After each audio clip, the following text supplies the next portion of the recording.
வணக்கம். இன்றைக்கி நம்ம என்ன பார்க்க போகிறோன்னா, எண்ணெய் கத்திரிக்காய் காரக்குழம்புங்க. ரொம்ப சிம்பிளான ரெசிபி, ஆனால் ரொம்ப டேஸ்டியான ரெசிபி. இதை நீங்கள் இப்போ வச்சிங்கன்னா ஃபர்ஸ்ட் டே அதை சாதத்தில் போட்டு அழகாக சாப்பிட்லாம். அடுத்து அதை நம்ம தயிர் சாதத்துக்கு தொட்டுக்க வச்சு கூட சாப்பிட்லாம். அவ்வளோ டேஸ்ட்டாக இருக்கும். இதுக்கு உங்களுக்கு என்ன கத்திரிக்காய் பிடிக்குமோ அதை எடுத்துக்கோங்க. குட்டி குட்டியாக இருந்தாலும் எடுத்துக்கலாம், பெருசாக இருந்தாலும் எடுத்துக்கலாம். குட்டி குட்டியாக இருந்துச்சுன்னா அதில் வந்து நல்லா உப்பு காரம் ஏறி நல்லாயிருக்கும் சாப்பிட. அடுத்து தேவையான பொருள்னால் 2 தக்காளி, 2 வெங்காயம், அப்புறம் ஒரு பூண்டு அதை நல்லா உரித்து வச்சுருக்கேன். அடுத்து கத்திரிக்காய் வந்து நம்ம வந்து கட் பண்ணிடக்கூடாது, குட்டி குட்டியாக கட் பண்ணிடக்கூடாது. அதை வந்து 4ஆக கீறிக்குங்க. முழுசாக தான் போடணும் இதில் கத்திரிக்காய். அந்த மாதிரி 4ஆக கீறி அதில் சேர்த்துக்கோங்க. அடுத்து வெங்காயம், தக்காளி இந்த மாதிரி நல்லா பொடி பொடியாக கட் பண்ணி வச்சுக்கோங்க. கட் பண்ண கத்திரிக்காய் வந்து தண்ணியில் போட்டு வைங்க. அப்படியே வெளியே வச்சிங்கன்னா கத்திரிக்காய் வந்து கருத்துடும், கலர் சேஞ்ச் ஆகிடும். அதனால் தண்ணியில் சேர்த்து வச்சுக்கோங்க. அடுத்து புளி, இதுக்கு வந்து தேவையான அளவு புளினா ஒரு சின்ன நெல்லிக்காய் சைஸ் அளவுக்கு புளி எடுத்திருக்கேன். இந்த அளவு போதும், இதுக்கு மேலே வேண்டாம். ஏன்னா நம்ம தக்காளியும் 2 சேர்த்துருக்கோம், அப்புறம் ரொம்ப புளிப்பாயிடும். இந்த சைஸ் புளி எடுத்துகிட்டு அதில் கொஞ்சமாக தண்ணி ஊற்றி அதை ஊற வச்சுருங்க. அப்புறம் கரைச்சி எடுத்துக்கலாம். ஒரு கடாய் வச்சுட்டு அதில் கொஞ்சமாக எண்ணெய் ஊற்றிட்டு நம்ம கட் பண்ணி வச்சுருக்கோம் இல்லையா கத்திரிக்காய், அது இதில் போட்டு நல்லா வதக்கி விடுங்க. கத்திரிக்காய் நல்லா வதங்கணும். எந்த அளவுக்கு வதங்குதோ அவ்வளோக்கு அவ்வளோ நல்லா டேஸ்ட்டாக இருக்கும். இப்போ எல்லா கத்திரிக்காயும் இதில் சேர்த்துக்கலாம். இப்போ சேர்த்துட்டு நல்லா வதக்கி விடுங்க. கொஞ்ச நேரத்தில் இது நல்லா கலர் மாறிடும். தெரியுதா? இப்போ பார்த்திங்களா, நம்ம போட்ட உடனே கொஞ்ச நேரத்தில் நல்லா கலர் மாறுது. இது நல்லா ஒரு அரை வேக்காடு இதிலே வெந்துடணும். இதிலே கொஞ்சம் வெந்துருச்சுன்னா அடுத்து நம்ம குழம்புல வைக்கும் போது இன்னும் ஒரு 5 to 10 மினிட்ஸ்க்குள்ளே நல்லாவே குக் ஆகி சாஃப்டாக குக் ஆகிடும். ஸோ இந்த அளவுக்கு நல்லா ப்ரௌன் ஆகிற வரைக்கும் வதக்கி எடுத்துக்கோங்க. இதை தனியாக ஒரு பிளேட்டில் எடுத்து வச்சுக்கோங்க. அது ஆறட்டும். ரொம்ப சிம்பிளான ரெசிபி தாங்க, ரொம்ப டைம்லாம் எடுக்காது. கத்திரிக்காய், வெங்காயம், தக்காளி கட் பண்ணிட்டா போதும், வேலை முடிஞ்சுது.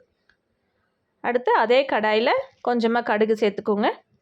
கடுகு பொரிஞ்சதும் நம்ம கட் பண்ணி வச்சுருக்க வெங்காயம் சேர்த்துக்கோங்க. எல்லா வெங்காயத்தையும் சேர்த்துட்டு நல்லா வதக்கி விடுங்க. அடுத்து பூண்டு உரித்து வச்சுருக்கோம் இல்லையா, அந்த பூண்டு அதையும் இதோட சேர்த்து நல்லா வதக்கி விடுங்க. வெங்காயம், பூண்டு இது ரெண்டும் நல்லா வதங்கினதுக்கப்புறமா அதில் கட் பண்ணி வச்சுருக்க தக்காளியும் சேர்த்துக்கோங்க. இப்போ வெங்காயம், தக்காளி, பூண்டு எல்லாத்தையும் சேர்த்து நல்லா வதக்கி விடுங்க.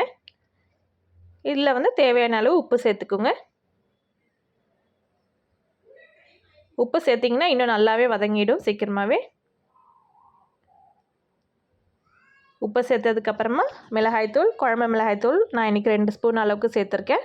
இது நம்ம வீட்டிலேயே அரைச்ச மிளகாய்த்தூள் தாங்க. இதோட ரெசிபியும் நம்ம சேனலில் இருக்குது. ஸோ பார்க்காதவங்க அதை போய் பார்த்துக்கோங்க. மிளகாய்த்தூளில் கடையில் வாங்காதீங்க, ரொம்ப சிம்பிள் தான். வீட்லேயே நம்மளே ரெடி பண்ணி வச்சுக்கலாம். அதை எப்படி ரெடி பண்ணணும் அதோட அளவெல்லாம் நான் சொல்லியிருக்கேன், அந்த வீடியோ பாருங்கள். அடுத்து இது மிளகாத்தூள் போட்டு நல்லா வதக்குனதுக்கப்புறமா கரைச்சி வச்சுருக்க புளி எடுத்து இதில் ஊற்றிடுங்க. புளி ஊற்றிட்டு கொஞ்சமாக மஞ்சள் தூள் சேர்த்துக்கோங்க. மஞ்சள் தூள் சேர்த்துட்டு இது நல்லா கொஞ்சம் கொதிக்கணும். பார்த்திங்களா, இப்போ நல்லா கொதிச்சிருச்சு, நல்லா பபிள்ஸ் வந்து. இது கொதித்ததுக்கப்புறமா நம்ம வதக்கி வச்சுருக்க கத்திரிக்காவை இதில் சேர்த்துக்கலாம். கத்திரிக்காய் சேர்த்து ரொம்ப டைம் ஆகாது, கொஞ்ச நேரத்தில் வெந்துடும். ஏன்னா ஆல்ரெடி கத்திரிக்காய் வதக்கி தான் வச்சுருக்கோம், அதனால் இது சீக்கிரமாக வெந்து வந்துடும். இது போட்டு நல்லா மிக்ஸ் பண்ணி விடுங்க. உடஞ்சிராமல் லைட்டாக மிக்ஸ் பண்ணி விடுங்க. அடுத்து இதில் 2 கொத்து கருவேப்பிலை சேர்த்துக்கோங்க. கருவேப்பிலை சேர்த்துட்டு நல்லா கொதிக்கட்டும். இது நல்லா கொதித்து வரும்போது இதில் கொஞ்சமாக ஒரு சின்ன பீஸ் அளவுக்கு வெல்லம் சேர்த்துக்கலாம். நம்ம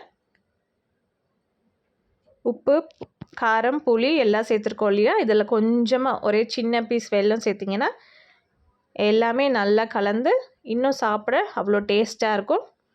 வெல்லம் சேர்த்திங்கன்னா அந்த டேஸ்ட்டை இன்னும் கொஞ்சம் என்ஹான்ஸ் பண்ணி கொடுக்கும். ஸோ வெல்லம் மறக்காமல் சேர்த்துக்கோங்க. வெல்லம் சேர்த்ததால் குழம்பு இனிக்காது, இன்னும் சாப்பிட நல்லாயிருக்கும் டேஸ்ட். அவ்வளோதான். இப்போ குழம்பு இன்னும் கொஞ்சம் சுண்ணதுக்கப்புறமா இறக்கிக்கோங்க.